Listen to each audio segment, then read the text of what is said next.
Hello everybody, welcome to this week's sketchbook video.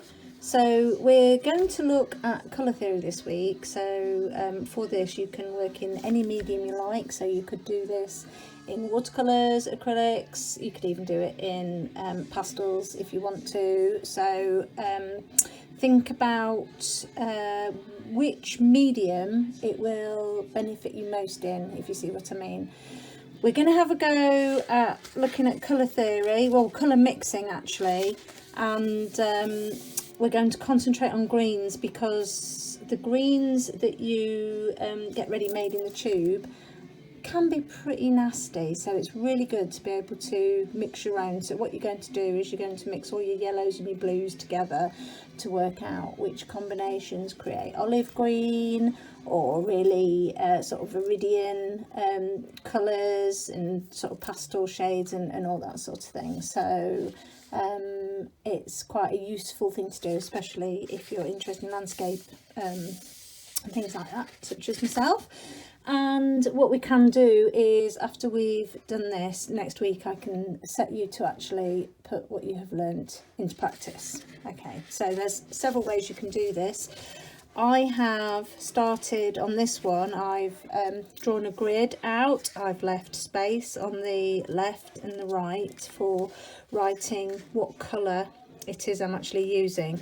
Now it's worth knowing that when you are using a particular brand, if you then try to replace that particular brand with a different make, you might not get the same result. So it's always worth knowing exactly how each brand reacts to which different colours. I try to stick to using the same brand as much as I can. My favourite acrylic is Liquitex.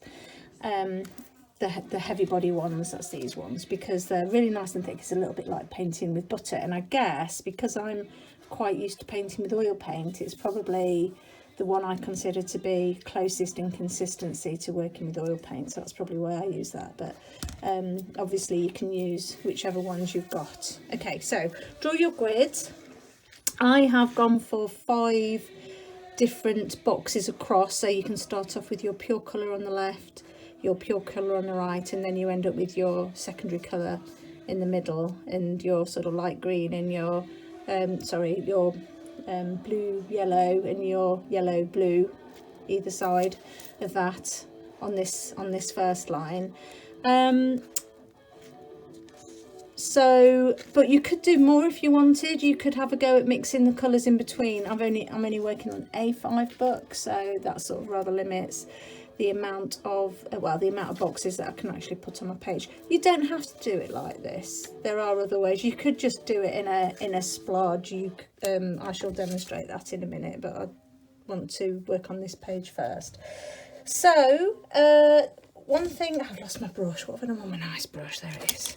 Make sure you have lots of clean water. That is quite important. Make sure you have piece of kitchen towel or a rag to take the excess water off your brush.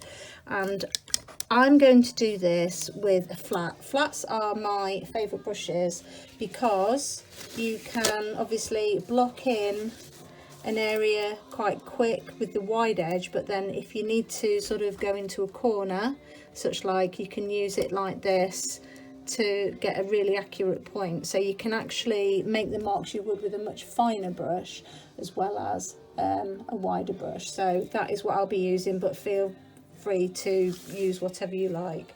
I have my little palette of colours here. This one that I've already done, this is cadmium yellow and Prussian blue. Here this is lemon yellow and cerulean. Okay, and I suspect this is going to give me a really horrible colour because I'm already not liking that combination. If you need to add a little bit of water, just literally dab your brush in your water. You can't see, can you? Just dab it in. Okay, and just add enough water to make it a spreadable consistency. Now as you've squeezed it out your tube, what I would do is I'd just sort of do as I'm doing here and just sort of mixing it and softening it to make sure that it's fairly even. You want to try, especially when you're mixing your actual colours, you want to try and have enough paint here to paint the whole of that square. Now this squiggly line down here This is because what I want to know is how transparent or opaque my colours are. So some of the colours have a lot more pigment in, and they cover better. What you'll probably find if you're using much cheaper acrylics, you'll probably find that a lot of them are fairly transparent. You don't get a very opaque coverage, and that's basically because they fill it with cheaper binder's cheaper than pigment. Right, okay, so let's have a go with this. So I've got lots of paint on my brush, and I'm just going to block in, trying to keep the consistency even.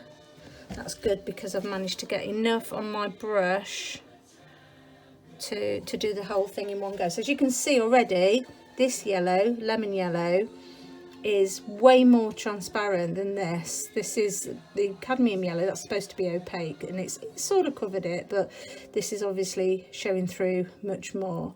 Now what you can do is you can either wash your brush really well and then put in your pure blue this side, and then mix a colour that goes in the middle. But what I'm going to actually do, I'm going to dab in just a little bit of blue. Oh blimey, see, I only added a tiny little bit of blue, and that is really green. Now I'm suspecting, if I look at this colour and that colour, I'm suspecting that that's probably about halfway in between the two. So I'm actually going to put that in that box. I can always paint over it again if I need to. So again, I'm going to try and get it nice and even. I'm going to get my edges nice and tidy, but you don't have to do it like this, but I quite like this. It's like sweeties in a sweetie shop if I've got lots of nice coloured squares on my page. Okay, so that's okay. So that, if that's the middle colour, I need a lighter colour here. So what I will do is I will add a little bit more yellow to this, and I'm trying to get a colour that's halfway between that and that. So let's have a look. That's not bad. I can see that colour is so transparent. Where I smudged my black here, it's not actually covering it. That will upset me later. Okay. So get that line down there. Now if you do rush this, this is why I've smudged this, because I've been rushing, because it's for a demo. Just be careful, because you may well end up with smudgy marks. Now what I'm trying to do now obviously is trying to mix a colour between that and this. So let's have a look. Let's pop that down. I think we need a little bit more blue. I want it to try and be a sort of even changes. I need a little bit of water, so this is a little bit stiff. Right, okay, I'm going to go with that one. Obviously, if you get it really wrong, because there is a little bit of a colour shift, as acrylics dry, they tend to dry darker, unlike watercolours, which dry lighter. And if you do decide once your colour is dry, I'm going to wash my brush now because I'm going to go for the pure colour now. I don't want any yellow in it. What was I saying? I forgot what I was saying. Oh yeah, you can obviously, once it's dry, you can repaint over the top of it. It's like I've got a little bit of yellow in this Prussian blue up here, so when it's completely dry, I can see it's still shiny at the moment. Then I will go back with the pure colour over the top. At least it's one that I don't have to mix. It's just the pure colour out the tube, that box. Okay, so hopefully we're nearly there. That's a little bit stiff again, so I'll add a little bit more water. It's not so vital. If you're using the neat colour, it's not so vital that you've got enough softened and mixed up, because obviously the colour is going to be uniform.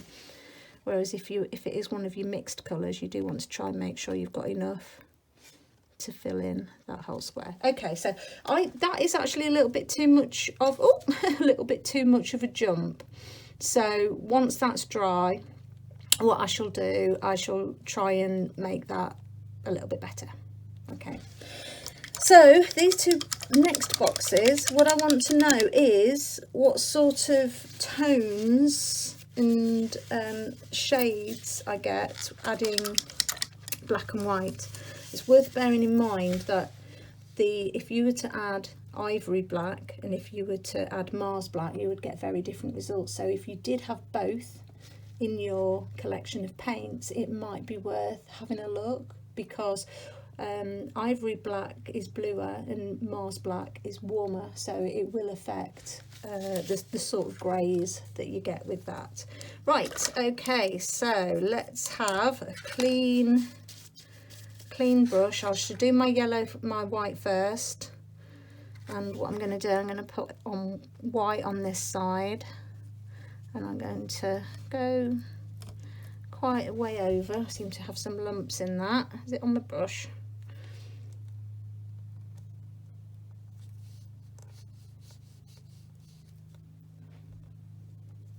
Worth bearing in mind that the thicker the paint is, the longer it takes to dry, so you can try and do it nice and thin if you want to.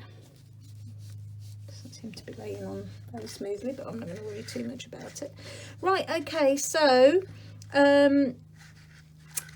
wash my brush again, get the white off, because now I want to go in for my neat yellow. Make sure it's a nice even consistency, get that colour on.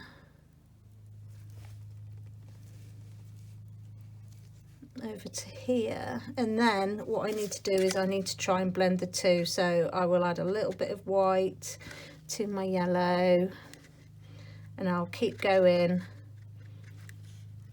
so it doesn't matter if you have the little lines. See how you've got the lines here? That doesn't matter. We're going to keep going until we've got a nice change.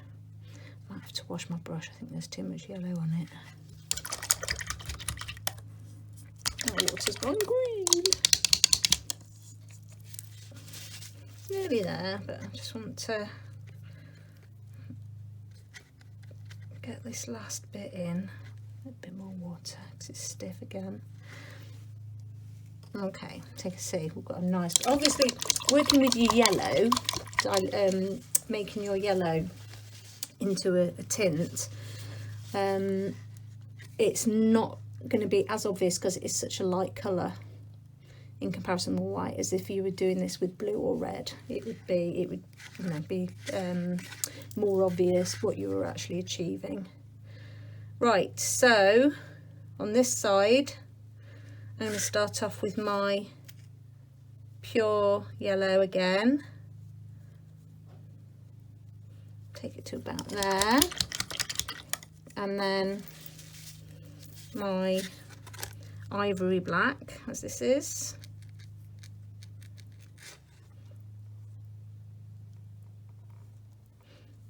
It's actually quite hard to paint over that spiral. I'll sit down for a minute.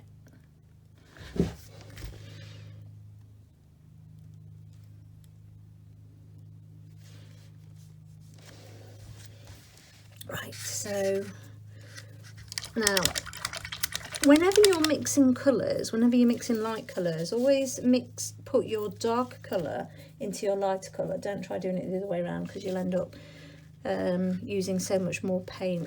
The darker colour that you're mixing, you need less of.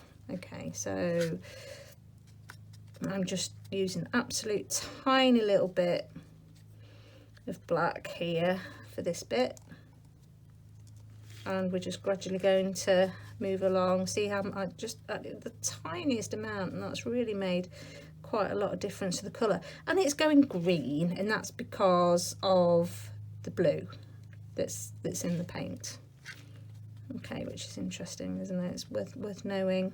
And if you obviously make sure that you note down exactly what colours these are, because that means that you'll never have to do this again. And if you're doing a landscape and you're not sure which green to make, then you can just look back at your colour mixing exercises. Now, because it's transparent, I'm having trouble blending that. So again, that's something that we have learned through doing this, is that it's perhaps harder to blend in this way, blend the transparent colours in with the opaque black. I think what we need to do is actually try and blend that a little bit more there, so mix my colour. Oh, it's like watching paint dry, isn't it?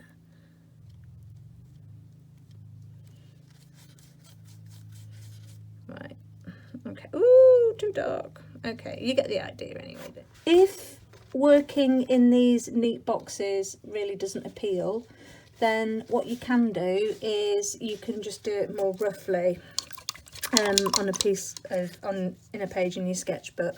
So you could have your neat yellow colour, and then you could be adding the green and just sort of working your way down to the neatest blue. Okay, so it doesn't have to be really neat and tidy. You're learning exactly the same thing, but yeah, these little boxes, they sort of appeal to me, but do be patient and wait for them to dry properly, or you'll end up making a mess like I've just done. Right, another thing you can actually do is a more traditional colour wheel. So here, I don't know whether any of you have got one of these little devices, but this is quite useful when you're trying to work out your complementaries and such like. But anyway, I basically drew around it and used these bits to mark so I could get fairly accurate colour wheel, and started colouring in exactly the same thing. So next I would be going, this one would be red, and I would then put a little bit of red in my blue, and hopefully end up with a row of purples, and then do these colours and end up with my oranges. Okay, add a note on here which primary colours I was using. So that's another way of doing it. So you could do that sort of 3 or 4 times with your different yellows and your different blues. It's like if you have your lemon yellow and a cadmium yellow, and you have a cerulean blue, a Prussian blue, and a French ultramarine blue, that's 5, well, it's actually 10 different circles. You don't have to do all of those, but to know, especially to know your greens, will be really, really useful. Once you have done your formal colour mixing, I'd like you to have a go at colour matching, which is a more practical application of that process. So for that, you will need a picture or from a magazine or a photograph or something like that. So I'm just going to use, just trying to find an area of uniform colour other than the sky. Oh, well, I'll have to go for the sky. Okay, so put your colour out, and then just quite simply, if I can just renew my water, always work with clean water. Like I said, always make sure that you add your darker colour to your lighter colour, because that's a better way of working. Quite simply, mix your colour and then just lay it next to your colour sample that you're trying to match. Now I can see, looking at this, it probably needs to be a little bit more white, so we'll add a little bit more white to that mixture. That's not bad, is that right? Let's have a look. I think that this is just a little bit pinker. I don't know whether you're picking that up. So I think that what I might need to do is add just the tiniest little bit of red. But then which red? Is it alizarin or is it cadmium? Who knows? And it's only going to be the tiniest amount, and that'll be too much, to warm it up. Right, let's have a look, see how that is. Oh, look at that. I'm pretty happy with that. Okay, so it will often take you much longer than that. Sometimes you'll be adding one colour and then adding another and then going back, and you go backwards and forwards, but it's just the challenge of getting that colour exactly right. Now what you need to bear in mind as well is, again, that colour shift as acrylics dry, they will dry a little bit darker. All you can do is try and do your best whilst that paint is still wet.